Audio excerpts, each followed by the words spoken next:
Olá pessoal, bem-vindo a mais um Pencast e no episódio de hoje a gente vai conversar com o Guilherme Romão, que trabalha na Elo7 e dá aula na Kaelon do Grupo Alura. E vai ser um papo bem legal porque a gente vai começar a entender aqui com ele o que a gente precisa para ser um bom professor, como que a gente cria um curso online, como que a gente melhora nossa didática e assim por diante. E para bater esse papo estou eu aqui, Gabriel Rubens, falando diretamente do Portugal, Vinícius Pascontânio, falando da Alemanha. Tudo bem, Vinícius? E aí, Gabriel, e aí, pessoal? E Gabriel Lima, falando do Brasil. Tudo bem, Gabriel? Fala, pessoal, beleza? E o Guilherme Romão. Como que você tá, Guilherme? Opa, e aí, pessoal, beleza? Primeiro agradecer o convite aí. É um prazer aí estar trocando essa ideia com vocês, trocando essa experiência aí com vocês. Se apresenta aí pra gente. Legal. Cara, eu tenho um background de computação mesmo, né? Eu sou engenheiro da computação, fiz aí há uns anos atrás, trabalhei em algumas consultorias, algumas startups, e o divisor de águas foi ali em 2016, quando eu fui fazer um curso na Kaelon, né? E eu acabei sendo indicado lá, como aluno, eu acabei sendo indicado para ser interno lá da Kaelon, conversei com o instrutor na época, e ele me deu o caminho das pedras para ver como é que fazia para entrar lá e tal. E eu fui trabalhar com o Vinícius aí numa consultoria na Talent 4, né? Que a gente foi trabalhar quem estava trabalhando na época, tinha entrado com ele para trabalhar lá. Deu umas 2-3 semanas, eu recebi a proposta para fazer o teste lá da Kaelon, fiz todo o processo seletivo, beleza, entrei na Kaelon, comecei essa jornada, mas eu parei de ser CLT na Kaelon, fui CPJ para trabalhar em outras startups, trabalhei em algumas e hoje eu sou desenvolvedor e líder de equipe lá no Elo7, que é um marketplace aí aqui do Brasil. Boa, Legal, interessante que tá todo mundo, de certa forma, relacionado, né? Tu trabalhou comigo já, muito tempo atrás, trabalhou com o Guilherme, com o Vinícius, e também trabalha na empresa que o Gabriel Lima também já trabalhou, né? Então, de certa forma, todo mundo relacionado. E outra coisa é a Kaelon. Acho que todo mundo aqui já fez curso na Kaelon. Nós três fizemos curso juntos, eu, Gabriel e Vinícius lá, de arquitetura. Também a Alura também. Desde o começo, acho que ainda chamava Kaelon Online, né? Eu me inscrevi lá no comecinho. Kaelon Online. Nós três, na verdade, nos inscrevemos lá no comecinho. Então, todo mundo aqui, de certa forma, se conectado. E eu entrei... Eu fiquei... Opa, perdão. Não, tudo bem. Mas eu ia dizer que eu entrei no Elo7 também por causa desse curso da Kaelon. A gente fez o curso junto lá, e aí que a gente conheceu um professor lá que chamava Osni. E aí o Osni foi trocando ideia comigo, mostrou que tinha essa vaga no Elo7, eu entrei no Elo7 depois de fazer esse curso de arquitetura da Kaelon também. Então, tinha bastante gente na época que dava aula na Kaelon e trabalhava no Elo7, né? Na época que eu tinha lá, hoje o nosso CTO, o nosso diretor de arquitetura, são todos ex-instrutores da Kaelon. E falando do Grupo Alura, eu fiquei acho que um ano mais ou menos num time específico, trabalhando em paralelo, né, com a Kaelon ali, dando aula e os cursos, um time específico só para atacar o fórum da Alura, que é um produto muito importante também dentro ali deles. Então, todo o respaldo de alunos ali dentro do fórum, a gente tinha um time dedicado para isso.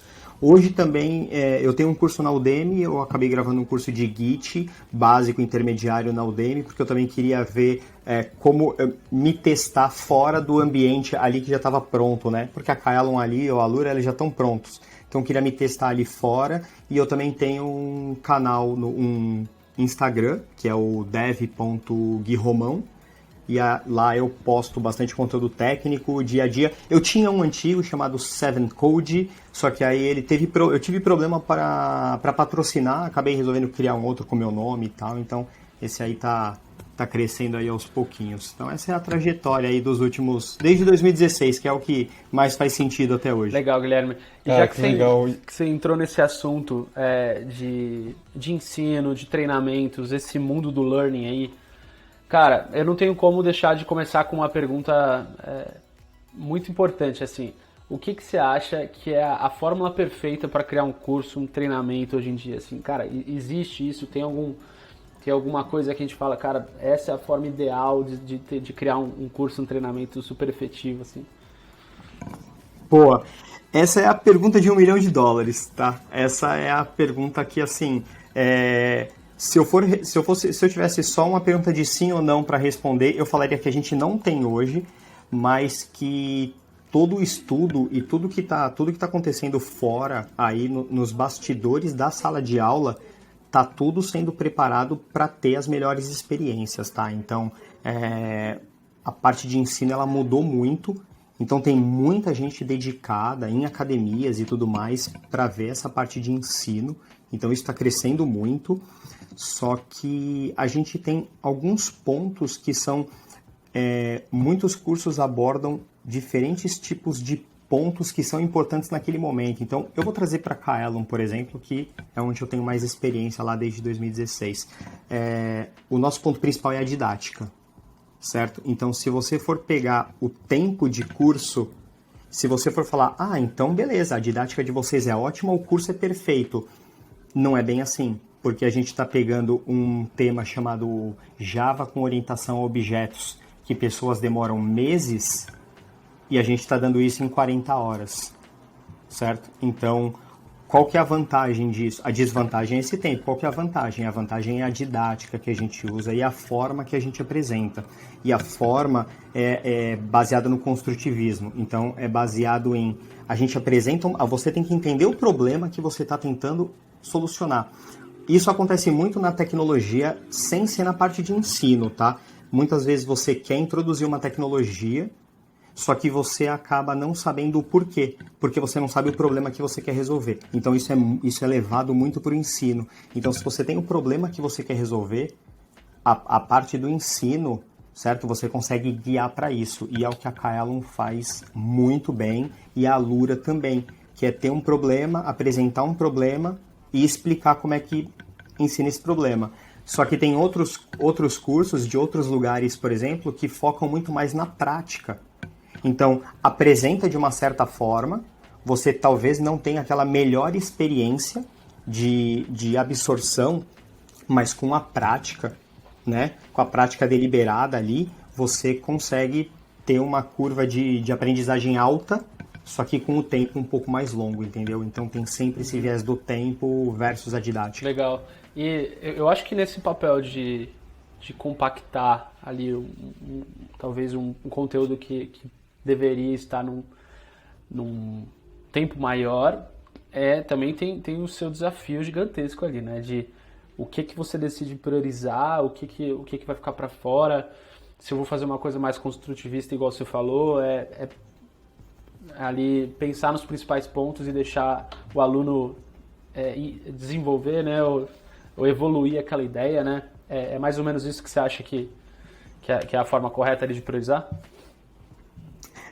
Seria uma forma boa de priorizar, só que também tem umas dificuldades, Gabriel, porque pensa assim, imagina o seguinte, eu acabei de ensinar para você como é que constrói uma classe, certo? Aí eu vou falar que na próxima uma semana você vai construir classes. Cara, vai chegar na quarta-feira, você vai falar, eu não tô aguentando mais esse curso, entendeu? Então você precisa ver coisas novas. E outra, a gente é baseado também em recompensas rápidas. Então você quer ter ali a sua notificação ali naquele momento, você quer ver o resultado ali. Então se você começar um projeto numa segunda-feira, certo? E você acabar esse projeto daqui a 2 semanas, você pelo menos, você não decorou o conteúdo e você pode não ter absorvido toda a porcentagem, tá? Mas pelo menos você teve um começo e um final ali que te deu uma sensação de que você pegou todo um conteúdo. Agora, se eu falar para você, olha, você vai começar agora, só que você só vai ver a tela daqui a 4 meses e o botão só vai funcionar 6. É inviável você fazer isso num ambiente de estudo. Isso você não consegue reter. E assim, você acaba... tem aquele viés do... Beleza, é a melhor forma de explicar? Não é? Eu não estou dizendo que porque não tem a melhor forma. Mas assim, talvez não seja a melhor forma de captar clientes, né? De captar alunos ali para o seu business, mas entendeu? Isso envolve muita expectativa do aluno ali mesmo, né? Se ele vê que uma coisa só vai aparecer, cara... Pô, eu não tô vendo minha evolução ali nos próximos momentos. Meio que não gerou expectativa e não gerou o sucesso que o aluno esperava, né? Esperava aprender e aplicar. Exato, ele desiste. Exato. É bem legal tu falar isso de recompensa rápida, Guilherme, porque é bem parecido também com quando a gente vai aprender front-end e back-end. A gente que fala com o pessoal e tenta ajudar quem está começando, a gente sempre fala isso. Front-end é mais fácil de aprender porque você já vê a tela ali muito rápido. Então o seu processo de aprendizado tem esse feedback mais rápido. Quando você tem que ensinar algum material ou algum tema que não é tão fácil assim de entender, que é mais abstrato, como tipo Java, orientação a objeto, você se prepara mais para as aulas? Como que é? Tipo, você vai dar uma aula na Kaelon, você tem um checklist que você tem que cumprir, você faz uma preparação antes? Eu sempre quero saber como que funciona geralmente. Boa pergunta. Cara, esse lance da recompensa rápida, ele é tanto nesse ponto do back e do front, só que a gente pode trazer ele para um ambiente bem micro, que é assim, Java e JavaScript, ou Python e Java. Se você fizer o Hello World em um e você fizer o Hello World em outro, você já vê uma diferença absurda. Como que você pega uma pessoa que nunca viu nada, você fala para ela abrir um editor, né, e escrever lá alert, alguma coisa, console.log. Agora você pede para outra pessoa colocar public class, public static void main string args. Então, assim, você tem que explicar. Tem coisas que não são explicáveis. Você não explica porque isso é bom. Você fala, essa linguagem, ela tem 30 anos, ela foi criada assim na época, e um dos problemas dela é a verbosidade. Isso foi bom no passado, porque isso era parecido com C. Então, o que era vantagem no passado, hoje é uma desvantagem. Então, você tem um trade-off. Você tem uma linguagem robusta, você tem uma comunidade imensa, você tem uma adesão muito grande, mas você tem uma retrocompatibilidade, mas você tem uma verbosidade enorme. Então, é o seguinte, quer fazer o primeiro oi na tela? Então, esquece tudo isso que eu vou escrever agora e só presta atenção nessa primeira linha. Sobre a preparação que você perguntou, a gente tem um material, né? O material da Kaelon, ele já é pronto, a apostila já é pronta. Quando você entra para ser instrutor, você estuda essa apostila, você desenvolve o projeto várias vezes, você monta as suas aulas. Então, ninguém chega para você e fala assim, olha, você vai explicar public dessa maneira. Não, você entende o que é um public e você acha que você tem uma boa forma de explicar. Beleza, aí você vai para os testes. As próprias pessoas da empresa, a gente marca aulas, né? Aulas fictícias, e a gente dá aula para o pessoal. A gente passa a aula. E nessas passadas de aula, a gente vê como que está a nossa didática. Tem uma série de regras, tá? E a gente vê como que está aí a nossa didática. Então, a gente até brinca que tem situações que eles fazem o aluno chato, o aluno que dorme na aula, o aluno que perturba. Então, além de toda a parte didática, de montagem de conteúdo, tem a parte interpessoal também, né? Porque você está lidando com pessoas. Assim, a diferença da Alura é que você está lidando com a câmera. A diferença da Kaelon é que você está lidando com 10, 12, 15 pessoas ali, né? Então, acontecem situações que você não espera. Então, você tem Tem coisas que não tem como treinar. Eu tenho um caso interessante de um aluno, por exemplo, que abriu o jogo da Libertadores. Era uma quarta-feira à noite e ele abriu o celular para assistir o jogo da Libertadores sem fone. Não tem como você treinar isso. Isso você não treina na empresa. Então, isso é no dia a dia, você vai pegando a experiência ali do momento, entendeu? Mas tem todo um treinamento antes de você ir para a sala de aula. Boa. Eu já ia realmente perguntar sobre isso, de alguma situação assim no estado que aconteceu, e essa já acabou respondendo. Tem bastante. Ah, imagino. Quanto tempo você está dando aula mesmo? Cara, desde 2016. Então no final, na verdade, eu entrei no final de 2016. Minha primeira turma foi em 2017. Então, 17, 18, 19, 20, 21. 5 anos na Kaelon. Boa. 5 anos na Kaelon, eu gravei... Pode falar? Não, pode dizer. Pra tu gravou 5 anos na Kaelon. E aí, em 2018, eu gravei para o Udemy. Eu gravei só para, assim, eu queria me testar, eu queria testar minha infraestrutura e eu queria conhecer a plataforma. Então, eu fui lá, criei um curso, coloquei lá, deixei lá e não gravei mais. Tenho outros planos para fazer outras coisas, mas a Udemy, por enquanto, não está mais incluída. Então, eu sou um ex-instrutor da Udemy, foi em 2018. Boa. E quanto tempo demorou assim? Tipo, tu entrou na Kaelon e aí tu viu que tu ia dar aula. E quanto tempo foi a preparação do momento que tu entrou até tu começar a dar aula? Cara, legal. Tem muitas histórias boas na Kaelon sobre isso. Tem histórias de pessoas que entraram ali no fogo cruzado, sabe? De entrar e falar assim, então, vai ser semana que vem. E no meu caso eu tive um pouco mais de tempo. Eu entrei em novembro na Kaelon. Eu tenho até uma história, não sei se ela é engraçada, não sei se ela é triste, mas eu fiquei muito feliz. O Vinícius acompanhou quando eu saí da empresa que a gente estava e entrei na Kaelon no primeiro dia, a gente se falava direto e tal, e foi muito legal. E meu primeiro dia de trabalho, quando eu cheguei lá, o meu notebook pifou. Meu notebook pessoal, eu trabalhava com o pessoal lá, ele pifou. Aí eles me deram um Mac Mini lá e tal, e eu comecei. Foi em novembro. Eu peguei um projeto para fazer lá, um projeto fictício de treino, certo? Peguei as apostilas para estudar e eu não dei o primeiro curso, que era de orientação a objetos. Eu fui para o segundo, que era o de Java Web. E eu peguei a minha primeira turma, era para pegar no final de janeiro para a primeira semana de fevereiro. Era no finalzinho de janeiro. Era para pegar a primeira turma.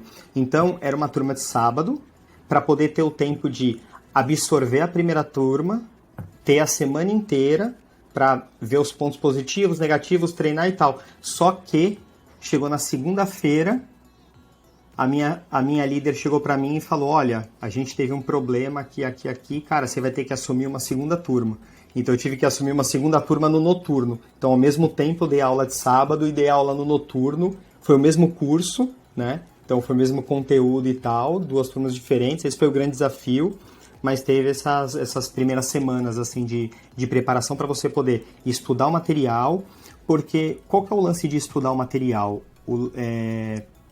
Eu acho que a gente vai chegar nisso daqui a pouco, mas uma grande diferença entre desenvolver no dia a dia e você dar aula é que quando você desenvolve no dia a dia, você resolve problemas. Quando você dá aula, você muitas vezes responde perguntas e você não sabe a pergunta que vai vir. Então, você começa a estudar, você tem que estudar o porquê daquilo, e o porquê do porquê daquilo, e o porquê do porquê do porquê, porque você não sabe o que vai vir de perguntas. Então, esse é o tempo que demora a preparação, sabe? Porque você tem algo na apostila ali, você coloca um public, mas por que public? Então, você tem que saber o porquê public, né? Então, entra tem muita coisa que a gente faz, às vezes, no dia a dia, a gente não precisa saber o porquê do porquê, mas quando a gente está dando aula, a gente precisa. Cara, legal. Essa era exatamente a próxima pergunta que eu ia fazer aqui, que eu estava pensando, que qual que foi a maior diferença que tu sentiu, né? Porque até então tu era um desenvolvedor, e aí tu chegou lá, tu foi dar aula. Então, tipo, no começo e até hoje, né? Além dessa de tu tem que saber o porquê do porquê e tá preparado para 1 milhão de perguntas, né? Que no dia a dia tu não precisa. Tu teve mais alguma diferença que tu sentiu?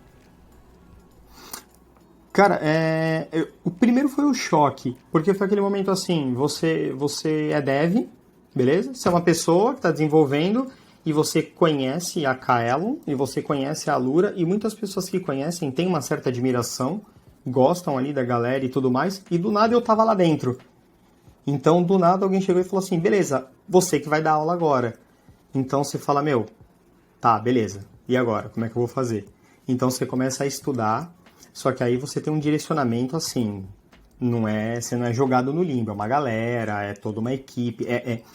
O que eu falo que foi um divisor de águas, não só na parte profissional, mas na parte pessoal. Cara, são pessoas que param o que elas estão fazendo para te ajudar. São pessoas que têm o prazer de ajudar. Tem o prazer de responder, de te ajudar. Eles não gostam de ver que você está se ferrando ali, entendeu? Então, assim, todo mundo se ajuda. Então, me ajudaram muito para eu ajudar muitas outras pessoas, sabe? Então, eu vou estudar alguma coisa. Então, por exemplo, eu vou estudar Hibernate para dar o curso lá de JPA com Hibernate e tal. Legal, no dia a dia você faz a operação ABC. Só que existe a operação XPTO. Talvez você não use no dia a dia, talvez você use. Eu tenho que estudar. Então eu tenho que fazer os exemplos, eu tenho que ver os resultados. Aí entra tem coisas que a gente vai tentando ao máximo simular perguntas possíveis que alguém vai fazer. Então, por exemplo, tá, mas e se eu tirar essa variável daqui? E se eu trocar essa variável por essa? O que acontece? Então você já faz isso previamente para você não fazer ali na hora. Ah, deixa eu trocar aqui para ver. Então você já faz... assim, você não cobre 100% dos cenários. Tem muita coisa que já aconteceu em aula que eu falei assim, não faço a mínima ideia. Então, vamos abrir o computador, vamos fazer e vamos testar.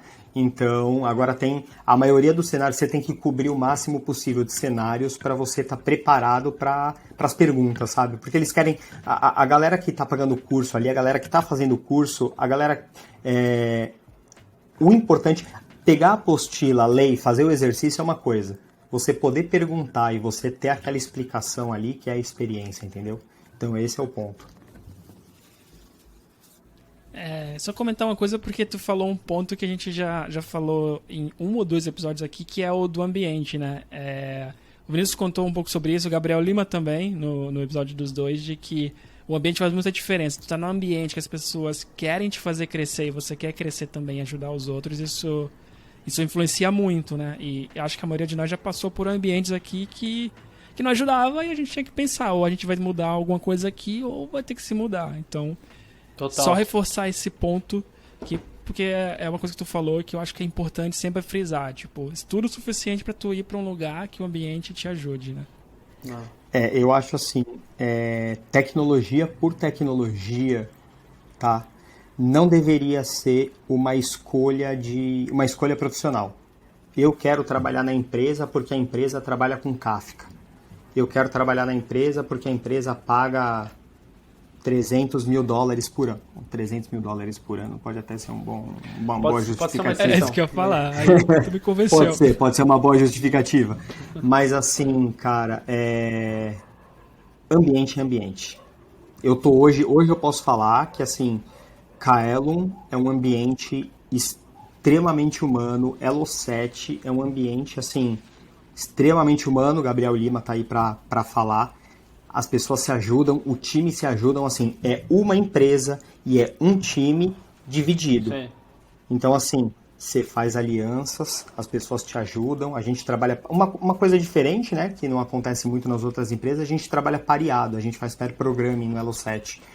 E, assim, às vezes a gente faz pair programming do pair programming, que são uma dupla trabalhando com outra, e a galera gosta de se ajudar, e a galera, a gente não conseguiu agora, mas faz o seguinte, ó, vai almoçar, faz o que você precisa fazer, quando chegar me pinga, que a gente vai voltar, a gente vai resolver o problema junto, e a gente tá aqui, e você não precisa saber tudo, porque eu não sei tudo, e a gente vai aprender junto, entendeu? Sim. Então, hoje, pra mim, ambiente é a palavra-chave. Primordial, né? Inclusive, eu ia falar que esse era um super exemplo positivo, porque o Elo7, ele tinha muito disso, como muitos lá davam aula na Kaelon, né, era meio que um perfil já pessoal das pessoas, você via que, cara, a maioria lá sentava e te explicava a parada de boa e ensinava mesmo os conceitos. Então, assim, eu aprendi muito a ser assim lá também, porque eu via que realmente era uma coisa cultural, assim, as pessoas faziam isso. É um super exemplo positivo que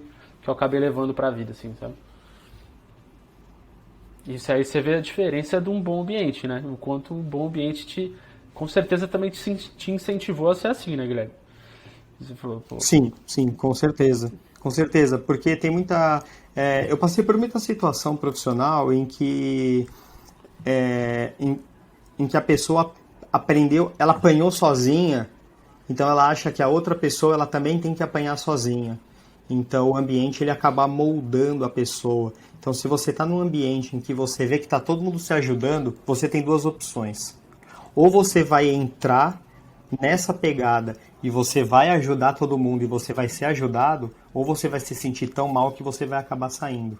Então são as 2 opções que tem quando você está num ambiente desse. E no caso do Elo7, não é só o time da engenharia, é a engenharia, é o time de produto, é o RH, é o atendimento, é todo mundo na mesma pegada, assim. Então, todo mundo se ajuda, você faz questão de ajudar o outro time, porque você sabe que se você tiver um problema, o outro time vai fazer questão de te ajudar.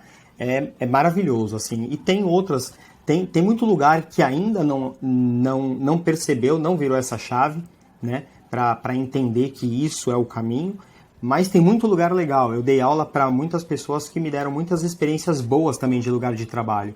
Então, eu vejo que as coisas estão mudando do que eram há 8, 10 anos atrás. Cara, é legal tu falar do ambiente e a gente percebe que geralmente as empresas que têm esse ambiente mais amigáveis e mais humanos também tem o pessoal que manda muito bem tecnicamente, né? Geralmente tá totalmente conectado a competência técnica com a habilidade interpessoal. E todo mundo que trabalha nessa área, eu acho que tem vontade de trabalhar num ambiente desse. Tu tem alguma dica para quem está começando ou para quem quer mudar e procurar um ambiente? Se tem alguma coisa que ela pode fazer para conseguir isso? Algum curso ou alguma tecnologia que pode estudar? Ou o que você faria, por exemplo, se você fosse para um ambiente melhor? Se você quisesse entrar na Elo 7, por exemplo. Cara, hoje eu acho que está muito ligado à rede social, porque assim, o que acontece? As empresas hoje, elas tendem a... Quando a empresa ela tem esse perfil, geralmente a empresa toda tem esse perfil. Então, geralmente o RH tem esse perfil, o endomarketing tem esse perfil e o marketing tem esse perfil. Então, você vê um post da empresa no LinkedIn, você vê que os próprios funcionários curtem ali e você vê que eles não estão fazendo porque, pô, eu tenho que curtir. Porque você não tem que curtir, sabe? Mas que nem assim, ontem chegou uma caixa que eu não sabia, chegou uma caixa, a caixa parecia que pesava uns 30 quilos só de coisa de festa junina, sabe? Então assim, não é uma coisa que você fala assim, cara, eu preciso postar isso, eu preciso mostrar para as pessoas que tem lugares muito bons para trabalhar. Então, eu acho que muitas pessoas trabalham em lugares que talvez a cultura não seja tão boa, até porque elas não conhecem. Então, acho que falta um pouco, às vezes, de uma pesquisa em rede social, usar o Twitter, usar o link, o Instagram. O Instagram está crescendo muito nessa parte, cara. Eu faço isso, Vinícius faz isso. Então, assim, a gente tenta mostrar aí pra galera o que tem de bom. E, assim, pegar o que tem de ruim. Tem muita coisa ruim? Tem. Tem muito comentário ruim, tem muita besteira ainda, tem muita coisa que não deveria existir. Então pega isso, esquece, coloca no canto, briga com isso, qualquer coisa. Mas procura o teu espaço, porque tem muita empresa legal por aí para trabalhar. Então estuda a startup, conversa com pessoas que já trabalharam. Uma dica que eu dou, mensagem no LinkedIn. Oi, meu nome é Guilherme, eu sou desenvolvedor, eu sou desenvolvedora, eu faço isso, isso, isso, eu queria conhecer a sua empresa. Eu queria saber como é que é aí, falar com as pessoas que são desenvolvedoras lá. Claro, não tem 100%. Você não vai pegar uma empresa, e a gente tá falando assim, ninguém vai chegar e falar assim, a Netflix é perfeita, o Google é perfeito, a Elo7 é perfeito. Não vai ter. Mas você tem uma média. Se você conversar com 10 pessoas e 9 pessoas falarem que é ótimo e uma pessoa falar que é mais ou menos, talvez a culpa não seja da empresa. Então esse networking de Instagram, esse network de LinkedIn, de Twitter, isso começa a te dar uma visão e você começa a fazer uma separação de, pô, tem empresas diferentes, tem empresas que são legais de se trabalhar. Claro, você pode cair no problema de a empresa fez uma puta de uma propaganda, você foi lá, entrou, o ambiente é péssimo. Você sai, cara. Você procura outra e sai, ninguém tá amarrado. Hoje em dia você tem um monte de lugar, cara, até você achar um lugar que você seja valorizado e que você seja tratado bem como pessoa. É verdade, cara. E isso é um ponto legal, porque tem muita empresa que realmente faz uma propaganda falsa lá, né? E você vai ver, o ambiente é horrível, assim. Mas também eu acho que dificilmente as boas não fazem essa propaganda, né? Você percebe que, tipo, cara, eu percebo que a maioria das empresas boas sempre tem algum videozinho, pelo menos no YouTube lá, com alguns tá com palavra de testemunhos na cabeça, tem uma outra palavra pra isso, mas alguns toques de algum pessoa, depoimentos do pessoal falando, pô, eu trabalho aqui, meu dia a dia é assim, eu faço tal coisa. Então, cara, se não tiver algumas coisas assim explicando como que é a missão, qual que é a visão, como que as pessoas são tratadas lá dentro, qual a visão de engenharia e tal, algumas coisas dessas mais públicas assim, você já percebe, cara, se a empresa não está fazendo muita questão de deixar isso claro, muito provavelmente eles não estão com o ambiente tão legal, né? Que elas vão pelo menos ali deixar um pouco mais claro, ó, nosso jeito é assim. Às vezes no jeito que a pessoa divulga a vaga, né, cara, você já percebe e fala, cara, estão tratando tudo profissional de tecnologia da mesma forma, não estão sabendo para onde vão. Tudo isso já dá para sacar. Tem algumas coisinhas que já dá para sacar ali no jeito que a empresa se divulga, né? Tem sim, com certeza. Não, com certeza. Tem sim. Tem muita coisa interessante que, assim, tem empresas que, por si só, elas já têm nome, certo? Então, assim, a gente tem Google, a gente tem Facebook, a gente tem Instagram, a gente tem Airbnb, a gente tem Netflix, a gente tem a Amazon. Beleza. A gente coloca isso numa lista, certo? E a gente fala assim, legal, eu comecei agora. Eu vou para a Amazon, talvez não seja o momento. Eu vou para Netflix, talvez não seja o momento, mas beleza, eu não preciso ir para qualquer lugar que me aceite. Entendeu? Então, uma coisa que eu faço é, primeira coisa, tenha em mente o que você quer fazer. Então, também não adianta você chegar na empresa e falar assim, eu faço qualquer coisa. Então, quem faz qualquer coisa fica um pouco mais complicado da gente direcionar.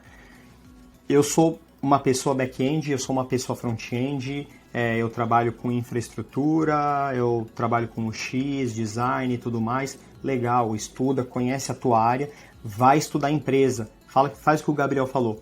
Procura blog. Geralmente as empresas têm blog com coisas pessoais, com cultura, e blogs técnicos. Nós tivemos um problema aqui e nós resolvemos dessa e dessa forma. Nosso time de engenharia fez isso daqui. Então, vê como que a empresa se coloca nas redes sociais também. Né? E às vezes tem muitas empresas que eu já vi que não é nem a própria empresa fazendo a propaganda. Às vezes as pessoas que trabalham lá, elas estão tão felizes que elas postam da própria empresa. Então você vê que não é uma forçada de barra que estão fazendo. Então se você souber o que você quer fazer, fazer um checklist mesmo. Que lugares que você gostaria de trabalhar? Pô, eu quero trabalhar em consultoria, porque eu quero pegar ali projetos mais legados para sentir o que aconteceu no passado, para poder entender o passado, para poder conhecer o futuro e tudo mais. É uma opção, alguém tem que fazer isso. Não, eu quero startup porque eu quero projetos com umas tecnologias mais novas, eu quero um ambiente mais assim, mais assado e tudo mais, não sei o quê. Então, faz o seu roadmap ali, pensa nas empresas que você quer, estuda. Da mesma forma que você para estudar um livro de Java, um livro de Kotlin, um livro de qualquer coisa, estuda empresas também. Abre o LinkedIn e vê empresa A, empresa B, empresa C, e vai correr atrás, vai conhecer as pessoas que trabalham lá, ver o que as pessoas falam, vê média salarial, porque ninguém trabalha de graça, então se eu falar aqui que não interessa o salário, é hipocrisia, ninguém trabalha de graça, vê média salarial, vê benefícios, vê se faz sentido, vê a cultura, eu iria mais ou menos por esse caminho. Iria não, né? É o caminho que eu vou, geralmente, quando eu quero aí. Sim, boa. Acho que é uma boa dica, comunidade, tu falou do Instagram, até voltando aqui, é o Dev Guiromão. Dev.guiromão. Dev.guiromão, o Páscoa Dev também, vocês dois, duplinha lá, volta e meia dando dica no Instagram. LinkedIn, comunidade também, tudo online agora, né? Daqui a pouco a gente vai pro presencial, mas é importante estar. Tem mais uma também que é o Glassdoor. Eu também sempre olhei muito o Glassdoor. Quando eu pensava também em sair do Brasil, toda vaga assim que eu pensava, que me mandava, eu sempre ia olhar no Glassdoor para ver o que o pessoal tá falando, né? Como é anônimo, isso acaba ajudando também. Eu tive uma semi-experiência internacional. Eu prestei para uma consultoria argentina, antes de entrar no Elo7. Eu prestei para uma consultoria argentina chamada Barry's Dev. E eu não conhecia muito, eu sei que tem um youtuber que trabalha lá, um youtuber que tem um canal, já deve estar com quase uns 100 mil inscritos, e ele trabalha na Barry's Dev, escutei por ele, não conhecia a empresa, então esse é um bom exemplo de pesquisa, porque ela é uma consultoria argentina que aloca nos Estados Unidos, aloca no leste europeu, aloca profissionais em alguns lugares. Então, eu fiz a minha maior pesquisa além do LinkedIn, eu adicionei pessoas, brasileiros que trabalhavam lá, e brasileiras que trabalhavam lá, conversei com eles e com elas para saber da empresa e fui muito no Glassdoor. Então eu fui muito no Glassdoor para ver. Glassdoor você tem que dar uma filtrada, porque às vezes a pessoa ela sai muito brava da empresa por algum motivo, ela vai lá e xinga pra caramba, mas é aquela coisa da amostragem. Você pega uma porcentagem grande, você estuda, mas para esse caso da Barry's Dev eu estudei bastante no Glassdoor também, bem colocado. Sim, sim. Tu tira os outliers ali, né? Quem fala que é mil maravilhas e quem fala que é uma merda. Exato.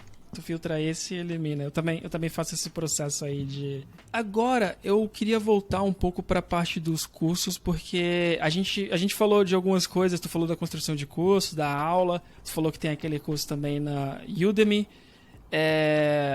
E eu queria saber para ti, qual que é a maior diferença que tu sente assim quando tu vai dar um curso presencial e online? Porque eu acredito que a preparação é totalmente diferente, né? Porque tu tem um feedback instantâneo. Tu olha pra cara da pessoa às vezes assim, tá fazendo um olhar diferente, tu sabe se tá entendendo ou não. Mas no online, tu vai preparar um material que, claro que tu pode fazer atualizações, mas não é ao vivo, né? Principalmente quando é gravado, não é ao vivo, então tu não sabe o que tá acontecendo. Então como tu se prepara? Porque tu já passou por esse processo de criar, como tu se preparou para criar ele? Boa pergunta. Quando a gente está dando aula no presencial, a gente tem esse feedback rápido, né? Então a pessoa ali, ela faz a cara que ela tá gostando e que ela não tá gostando. Ela faz a cara de surpresa quando você mostra, tá vendo isso daqui? Então, isso aqui é uma interface. Então a galera fala, descobrimos o que é. Então tem esse respaldo, né? E você tá olhando para pessoas, você vai olhando para elas, elas vão sorrindo para você, e algumas estão dormindo, mas aí a gente brinca e vai acordando e tudo mais. Para a câmera é um pouco mais difícil, porque assim... a turma presencial ela é uma turma fechada. Eu sei que são 12 pessoas que passaram por uma conversa com o time comercial e o time comercial falou, olha, você sabe o que é um computador? Você sabe utilizar a função ABC? Se você não sabe, não faz sentido você fazer esse curso. Então você já espera pelo menos um mínimo, né? Então isso eu acho que é uma das vantagens, né, do presencial. Uma desvantagem do presencial é que você não escala. A sala ela tem um número de pessoas. Se a gente for pro online, é o contrário. Você escala. Só que você escala tanto que você pode tentar explicar para uma pessoa que viu console.log ontem como uma pessoa que está mexendo no código-fonte e mandando pull request para o Android. Então, é muito difícil você atingir tudo isso. Geralmente, como é que a gente faz? Quebra cursos, né? Então, por isso que tem muito básico, intermediário, avançado e tudo mais. Claro, tem aquelas coisas de aprenda Java em 21 dias, que você não vai aprender Java em 21 dias. Então, tirando esses outliers aí que a gente está falando, a parte que eu resolvi construir o curso, eu escolhi primeiro algo que fosse agnóstico à tecnologia. Então foi Git. Então Git é agnóstico à tecnologia. Então você pode escrever um livro e você pode usar Git para você versionar os capítulos. Então, imagina se eu colocasse um Hello World em Java. Você tira o foco do que a pessoa tá de Git e você põe o foco para ela não estar entendendo, desculpa a palavra, porra nenhuma ali em Java, e ela fala, agora me pegou. Então, qual que foi a minha ideia? Foi criar um curso básico, intermediário e levar o mínimo possível que a pessoa precisa para ela fazer alguma coisa, que seria só o HTML e o CSS. Só que explicar o HTML e o CSS. Quando você faz um curso online, quando você faz um curso presencial, você pode explicar alguma coisa, porque se a pessoa não souber, ela vai perguntar. Quando você faz um curso online, você não pode assumir que a pessoa sabe, porque você não sabe quem está do outro lado. Entendeu? Então você fala assim, beleza, então agora eu vou construir esse style.css aqui, porque a gente vai versionar. Aí a pessoa fala, tá, mas ela tenta voltar o vídeo e ela fala, mas em que momento que ele falou style.css? E, será que CSS tem alguma coisa a ver com isso? E acaba ficando... Então, assim... dependendo do nível também. Se você for fazer um curso intermediário de front-end, Você não precisa explicar isso, porque você assume que a pessoa já sabe o que é um arquivo CSS, o que é um arquivo HTML e como que o negócio anda. Agora, no meu caso, eu poderia pegar pessoas que estão começando ali e falaram para elas, olha, aprende Git que é importante, e a pessoa não sabe nem linguagem de programação. Então eu tive que falar, olha, HTML basicamente é isso, o que você precisa saber é isso. Você não precisa saber mais do que isso para você fazer o meu curso. Então pode vir tranquilo que isso daqui você vai fazer, isso aqui vai fazer sentido, isso daqui não vai ser um problema para você. Você tem que tirar o problema, você tem que pegar o que não é foco e não deixar transformar em problema, entendeu? E quando tem esses problemas, por exemplo, uma coisa que eu gosto muito de aprender é com analogia. Para mim faz muito mais sentido quando eu aprendo com um contexto, que nem você falou. Aprender qual que é o problema para ter a solução. Eu gosto muito de aprender quando o professor faz alguma analogia que eu consigo pensar no que eu estou aprendendo e trazer para o mundo real que é mais concreto. Quando você tem que ensinar alguma coisa que é bem mais desafiadora, o que você geralmente faz?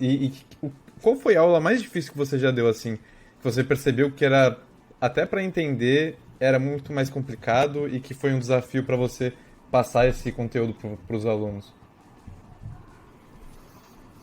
Olha, tem bastante coisa que é complicado de você passar, porque a primeira coisa que você precisa fazer nesse caso é você precisa esquecer que você sabe.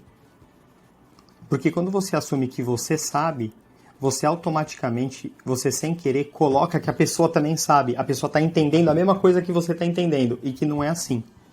Então, por exemplo, tem coisas simples que são complexas para você explicar para uma pessoa que nunca viu, por exemplo, container.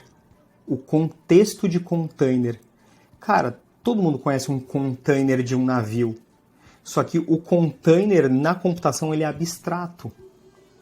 Então, como que você explica? Na verdade, a gente trabalha muito... Por que na parte, muito bem colocado pelo Vinícius, por que na parte da computação é importante as analogias? Por causa das abstrações. A gente só tem as analogias porque a gente tem as abstrações. A maioria das coisas são abstratas. Então, se você não colocar uma analogia, você não torna aquilo lúdico. Se você não torna aquilo lúdico, a pessoa não vai entender. Então, você tem que colocar uma... Você tem que fazer um pareamento ali com alguma coisa. Então, container, por exemplo. O que é um container? Você vai colocar uma caixa dentro do seu computador e você vai... Entendeu? Até você explicar isolamento de processos e tudo mais. Então, tem muitas pequenas... E não é nem um ponto assim, Hibernate. Isso é o de menos. O problema é você explicar o que é gerenciar um objeto. O que é um objeto ali dentro, né? O que é você estar gerenciando um objeto? O que é gerenciar? Você gerencia pessoas. Como é que você gerencia um negócio que está na memória do seu computador ali? Então, tem toda essa dificuldade, assim. É muito desafiador, por isso que a parte da analogia ela ajuda bastante. No Elo 7, inclusive, a gente trabalha muito com analogia nas explicações, bastante, inclusive.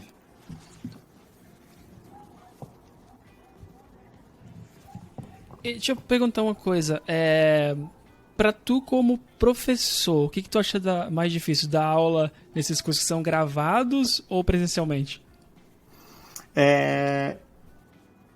Depende muito da situação.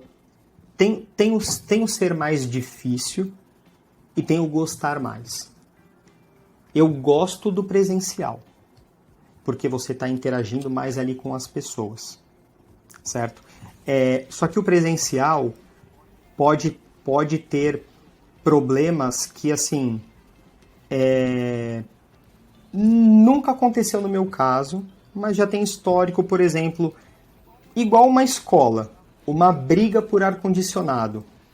O ar-condicionado tem que ficar ligado ou o ar-condicionado tem que ficar desligado? Ou uma pessoa que entra na sala, justamente, isso já aconteceu comigo. A pessoa entra para te desafiar. Ela quer fazer perguntas, ela quer que você não consiga responder alguma coisa. É verdade. Então ela fica perguntando... Tem muita gente ela assim, fica né, perguntando... Cara? Tem bastante. A pessoa fica perguntando até ela fala assim... Tá vendo? Paguei o curso, e não tenho a resposta. Então, assim, isso é um desafio muito grande.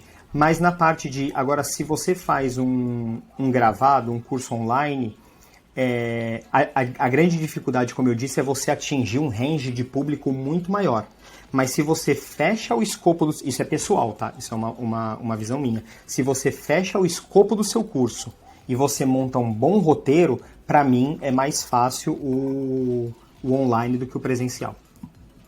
Que só vão te fazer pergunta depois, né? No final, né?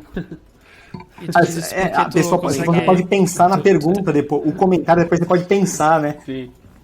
Boa, e tu fala isso porque tu consegue seguir o roteiro, é isso? Se eu entendi direito. Porque tu monta o roteiro, qual que é a tua timeline ali e tu consegue seguir, diferente no presencial, que tu tem que lidar mais com mas com a então, imprevisibilidade, nos né? dois casos tem roteiro, certo? Só que o roteiro tá ali.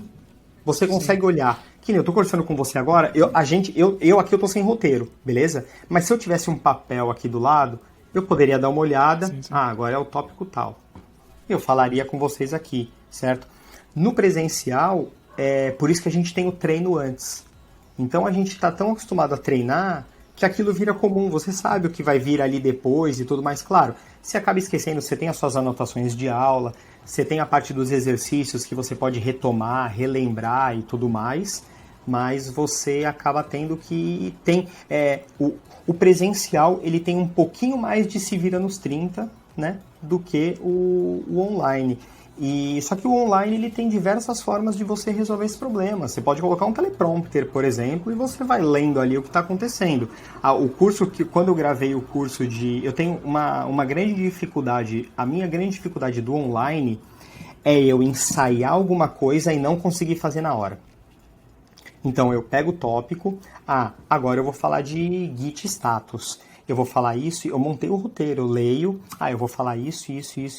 Eu ligo a câmera, parece que eu começo a falar outra coisa e eu explico o mesmo assunto, só que de outra forma totalmente diferente. Então quando eu percebi isso, o que eu fiz? Eu peguei uma folha e só coloquei os tópicos e deixei ela presa embaixo da webcam. Então, Git status, beleza, eu vou falar da forma que eu sei. Então é isso.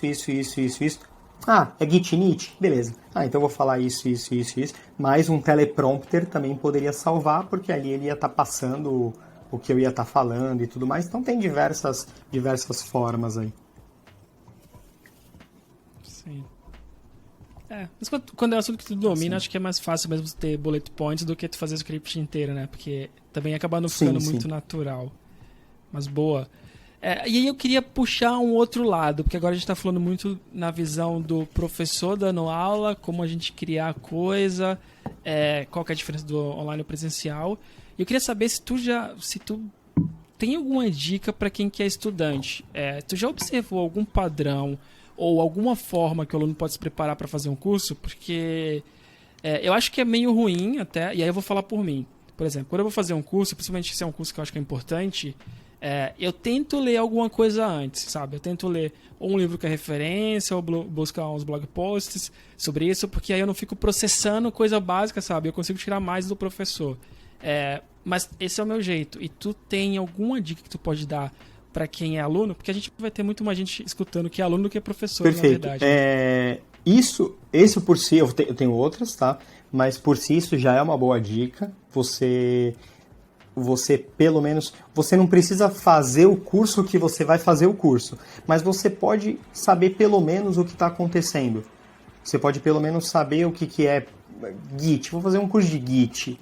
Tá, mas Git é o quê? Git é uma tela? Git é um back-end?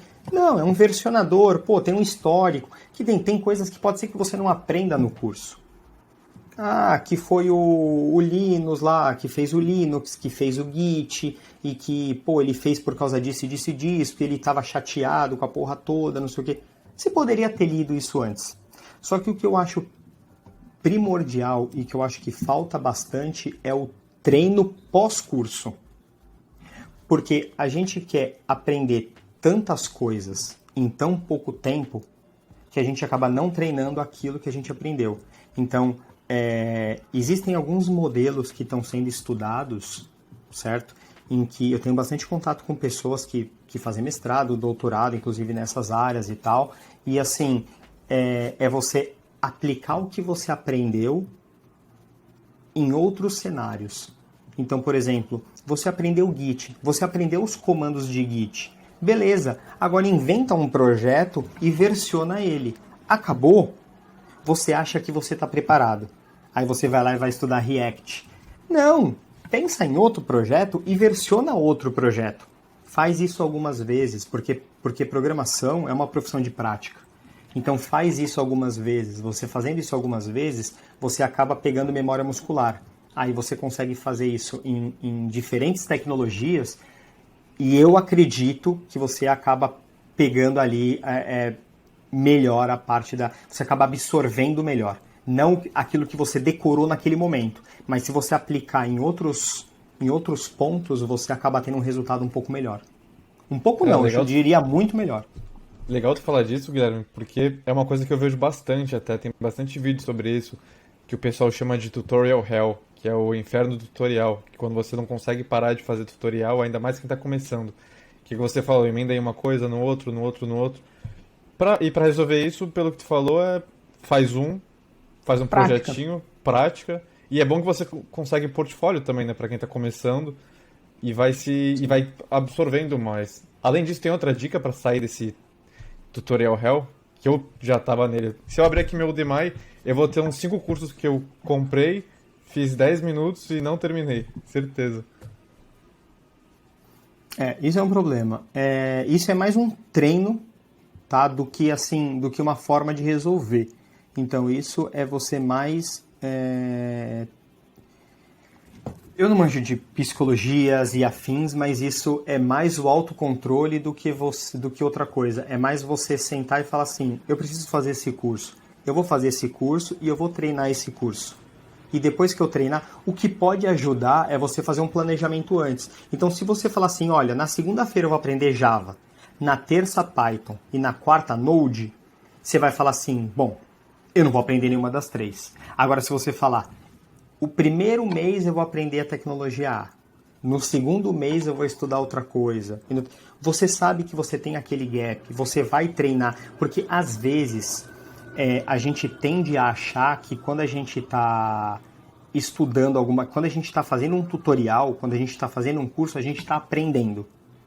E quando a gente está aplicando, a gente não está aprendendo, a gente só está treinando. Só que as pessoas esquecem que o treino é mais importante.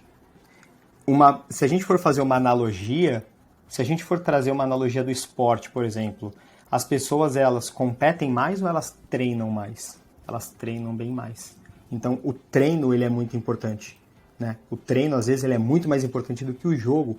Então, assim, tá faltando treino pra galera, entendeu? Tá faltando treinar. Eu digo por mim também, eu sou mestre em fazer cursos, também, em comprar cursos. Eu sou mestre em comprar cursos e deixar os cursos parados e em fazer cursos, um atrás do outro. Então, isso é uma coisa que é difícil. Você acabou de fazer um curso de Docker, certo? A primeira coisa que você vai querer, você não vai querer usar Docker em vários lugares. Você vai querer aprender Kubernetes. Então você vai no Kubernetes e você vai querer aprender. E quando você vai acabar ali, você vai querer ver Helm, você vai querer ver Istio e você vai querer ver um monte de coisa, mas isso é o nosso sistema da computação é assim. As pessoas que estão no nosso mundo, elas estão nesse ciclo de ansiedade, porque são muitas tecnologias, são muitos frameworks, é muita cobrança, é muito imediatismo. Então acho que a gente tem que dar uma segurada, e a gente tem que treinar, a gente tem que focar, é foco e treino. Eu acho que é isso que ajuda. Eu não digo resolveria, porque falar que resolveu o problema, eu seria o vencedor da pergunta de $1 milhão, mas eu acho que ajudaria bastante. Pô, boa, acho que a gente fecha num ponto importante, porque a gente falou aqui um pouco sobre a importância do ambiente, né? Porque se tu tá num ambiente ruim, tu não vai conseguir evoluir em nada, tu precisa de pessoas que te suportem, tu precisa suportar as pessoas. Os soft skills, né? As habilidades também interpessoais, que é importante para dar aula, porque tu vai ter muita gente, como tu mesmo comentou, que vai estar ali para te testar, ou pessoas que vão ter níveis de conhecimento diferente, ou modo de aprender diferente, então, muito importante. E o treinamento. O treinamento de fazer o treinamento que está ali, fazer o curso, praticar, né? Praticar algumas vezes. Tem até a prática deliberada, que acho que vale a gente mencionar, né? Que é praticar e tentar perceber o que eu errei aqui, como que eu melhoro. procurar na internet, tem muita coisa sobre isso. E Guilherme, mais alguma coisa que tu acha que serve de dica, ou que a gente esqueceu de falar, que tu acha que é importante? Olha, eu acho que uma coisa, se eu puder finalizar, é tomar cuidado com a ansiedade sobre tecnologias. Principalmente para quem está começando. Estou começando agora, vim de outra área, por exemplo. A pessoa senta na frente do computador e ela tem front, back, HTML, CSS, JavaScript em trocentas milhões de coisas, e ela tem um monte de ferramenta, e ela tem tudo, e ela começa a entrar em desespero. Então, é tanta sopa de letrinha que que a pessoa se desespera, né? é muita sopa de letrinha. Então, eu acho que uma das coisas, assim, por exemplo, eu como pessoa que estou tentando aí auxiliar as pessoas que estão iniciando, vocês no podcast, Vinícius no YouTube e no Instagram, é ajudar essa galera que, assim, calma, pessoal, não precisa desesperar. Dá para aprender um pouquinho de cada vez, vocês vão encontrar pessoas que vão ajudar vocês no meio do caminho, ninguém sabe tudo, né? E a gente tem que ir um pouquinho por vez, aprendendo um pouquinho por dia, que a gente vai chegar lá. Eu, se fosse fechar com a dica, a minha melhor dica seria essa. Boa, perfeito. Então, pessoal, não se esqueça de seguir o dev.guiromão, o Páscoa Dev também, sempre dando dica lá, os dois, sigam os dois. E não esqueça de seguir o Pencast Oficial, todas as redes sociais. Muito obrigado, pessoal, por mais esse episódio. E a gente se encontra daqui a pouco. A gente volta para conversar mais, Guilherme, porque acho que tem muita história boa que dá pra gente compartilhar aqui. Valeu, então, pessoal. Até muito mais, obrigado, pessoal. Falou. Boa, até mais, pessoal, e valeu.